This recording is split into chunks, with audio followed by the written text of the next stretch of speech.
Assalamualaikum warahmatullahi wabarakatuh. Waalaikumsalam warahmatullahi wabarakatuh. Innalhamdalillah nahmaduhu wa nasta'inuhu wa nastaghfiruhu wa na'udzu billahi min shururi anfusina wa min sayyiati a'malina may yahdihillahu fala mudilla lahu wa may yudlil fala hadiya lahu. Asyhadu an la ilaha illallah wa asyhadu anna Muhammadan abduhu wa rasuluh. Amma ba'du. Pertama, marilah kita panjatkan puja dan puji syukur kita kehadirat Allah Subhanahu wa taala yang mana telah memberikan kita rahmat dalam ketaatan, dalam kesehatan, ilmu yang barokah dan bahagia. Sehingga kita dapat berkumpul di majelis yang mulia ini dengan keadaan sehat walafiat kurang suatu apapun. Kedua kalinya, tak lupa salawat serta salam tetap tercurahkan kepada junjungan kita Nabi Agung, Nabi besar Nabi Muhammad SAW yang telah membawa kita dari zaman kebodohan menuju zaman keislaman seperti sekarang ini dengan bacaan salawat Nabi Allahumma sholli ala sayyidina Muhammad.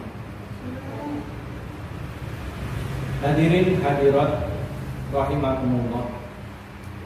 Kalimat takbir adalah lafaz yang sangat agung.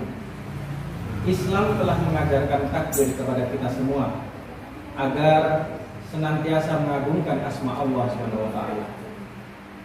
Saat adzan kita mengumandangkan takbir. Saat membuka sholat kita mengumandangkan takbir. Saat bayi lahir kita ditiupkan kalimat takbir. Saat menyembelih hewan kurban kita membaca takbir. Bahkan saat di medan laga kita juga menekankan suara takbir. Ketika kita membaca takbir, maka kita tanamkan keyakinan dalam hati bahwa hanya Allah yang memiliki keagungan dan kebesaran. Sungguh hanya Allah yang maha besar dan maha agung. Sedangkan selain Allah adalah kecil dan lemah. Segala hal yang sering kita bangga-banggakan berupa kekayaan harta, mobil mewah, rumah megah, kedudukan, dan pangkat, semuanya adalah kecil dan tidak berarti apa-apa di hadapan Allah SWT. Betapa banyak orang kaya jatuh sakit, betapa banyak orang kaya jatuh miskin, betapa banyak orang yang memiliki pangkat dan kedudukannya diturunkan dari jabatannya dan menjadi orang biasa. Kedudukan akan hilang, kekayaan akan sirna, dan kecantikan pun akan habis. Dan hanya Allah Subhanahu wa taala yang tetap maha agung selamanya. Namun demikian, lafaz takbir yang mengandung kemuliaan dan kebesaran tersebut mulai sering digunakan, dan lafaz yang agung tersebut diteriakkan ketika demo anarkis sambil merusak fasilitas umum, melempar batu dengan mengganggu orang-orang lain. Bersamaan dengan itu mereka bertakbir. Apakah pantas kebesaran Allah lafaz takbir tersebut diucapkan bersamaan dengan mengganggu orang lain dan merusak? Tentu saja tidak. Hadirin yang dirahmati Allah, di bulan Zulhijjah ada dua gambaran bagi umat Islam. Bagi yang dipanggil Allah ke tanah suci, mereka sibuk dengan rangkaian ritual ibadah haji, mulai wukuf di Arafah, mabit di Muzdalifah, Mina hingga tawaf di Ifadah. Sedangkan umat Islam yang lain, termasuk kita sibuk dengan ibadah puasa Arafah, sedekah, perayaan Idul Adha, serta memotong korban setelah ini. Hari ini adalah hari yang sangat mulia. Dalam sebuah hadis diriwayatkan oleh Bukhari dan Muslim, diceritakan ketika Rasulullah berkhutbah, tiba-tiba beliau bertanya, "Hai, bulan apa sekarang?" Allah dan Rasulnya lebih tahu, jawab para sahabat. Nabi SAW diam beberapa saat sehingga para sahabat menduga-duga jangan-jangan beliau akan menyebut nama yang bukan nama sebenarnya. "Tidakkah ini bulan Zulhijjah?" tanya beliau memecah kejunya. "Ya," jawab sahabat. Negeri apa ini? Beliau bertanya lagi. Allah dan Rasul-Rasulnya lebih tahu, jawab sahabat. Beliau diam sehingga para sahabat mengira beliau akan menyebut nama yang bukan nama sebenarnya dari negeri itu maksud. Ternyata tidak. Bukankah ini negeri haram? Kata beliau. Iya, jawab sahabat. Hari apakah ini? Beliau bertanya untuk ketiga kalinya. Allah dan Rasulnya lebih tahu. Para sahabat menjawab. Lagi-lagi beliau diam agak lama. Lagi-lagi para sahabat menyangka beliau melesetkan nama hari itu. Tetapi tidak. Tidakkah ini hari penyembelihan kurban? Tanggas beliau. Iya, jawab para sahabat.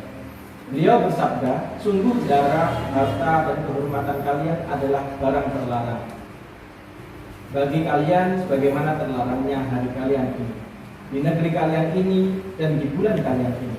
Sungguh kalian bakal menghadap pada Tuhan kalian, lalu Dia akan menanyai kalian mengenai amal perbuatan kalian.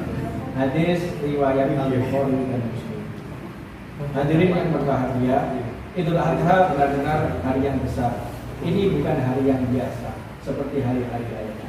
Coba kita rasakan kebesarannya, kewibawaannya, kemuliaannya dengan amalan-amalan kita. Sekian uraian hikmah dari saya. Semoga apa yang kita jalankan pada hari ini semoga diridhoi oleh Allah SWT. Wabillahi taufiq wal hidayah, waridho wal inayah. Wassalamualaikum warahmatullahi wabarakatuh.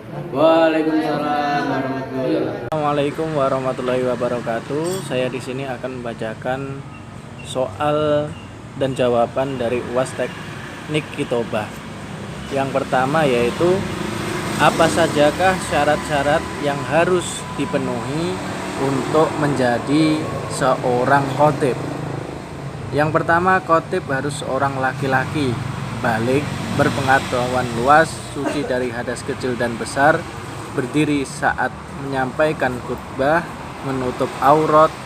Khotib bersemangat dalam menyampaikan khutbah.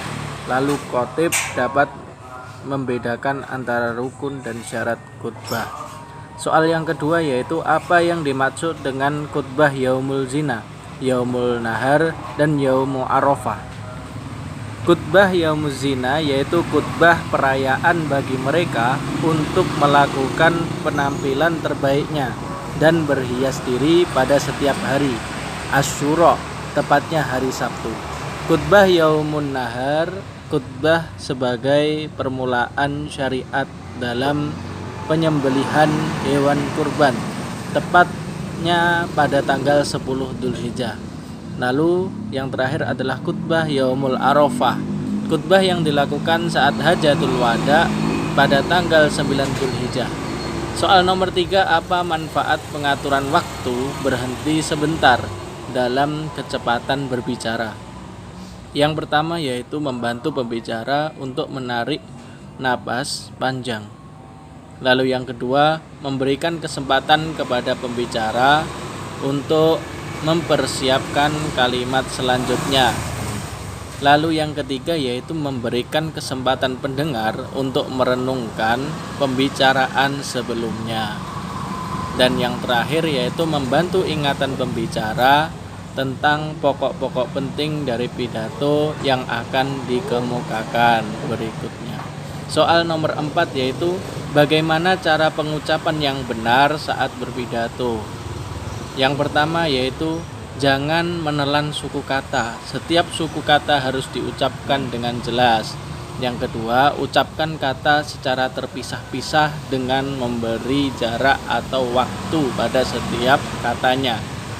Lalu yang ketiga, jangan bergumam, berbicara dengan posisi mulut yang terbuka dan jelas. Yang keempat, berbicaralah dengan tempo yang tepat.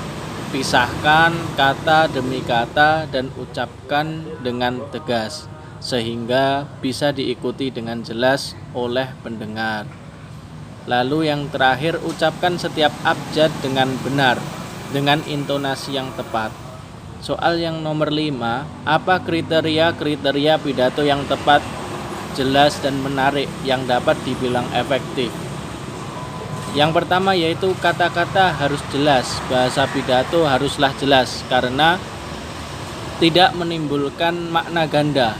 Kata-kata harus tepat, bahasa pidato harus disesuaikan dengan suasana pendengar, jenis pesan, dan suasana acara yang ada.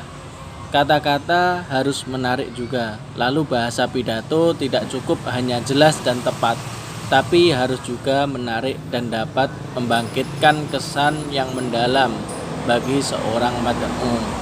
Sekian soal dan jawaban teknik khitobah. Wassalamualaikum warahmatullahi wabarakatuh.